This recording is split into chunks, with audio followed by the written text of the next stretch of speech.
Hey friends, this is your first assignment for the new semester working on fractions. The purpose of this assignment is to give me a sense how comfortable you are working with fractions and what you already know.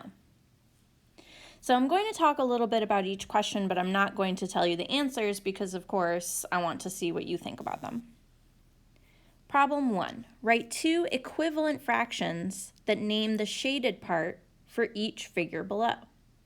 So here's the figure that you're looking at.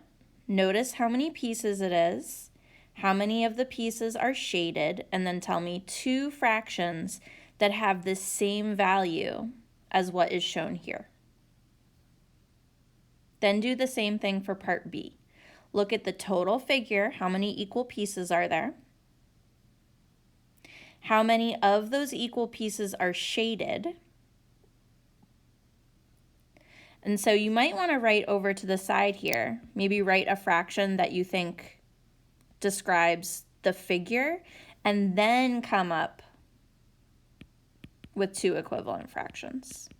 So start by naming the figure and then come up with your two equivalent fractions.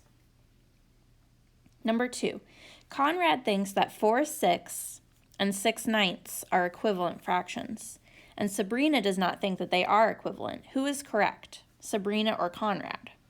So you need to think about those two fractions,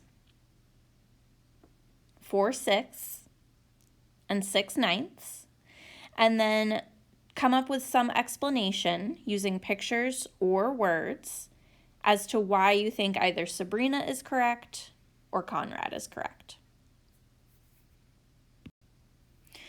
Number 4, Jordan wants to arrange bags of candy on a shelf in his grandmother's kitchen cabinet, and he'll put them in order from lightest to heaviest. So the lightest bag is going to be the fraction with the smallest value, and the heaviest bag will be the fraction with the greatest value. So what order should the bags be in? List them in order from lightest to heaviest in each of these three spots here. So the smallest fraction, middle fraction, biggest fraction. Part B tells you to explain why you think Jordan should place the bags in this order, and make sure you talk about all three bags. So you should have at least 3 sentences explaining your ideas about why you placed each bag in the order you did.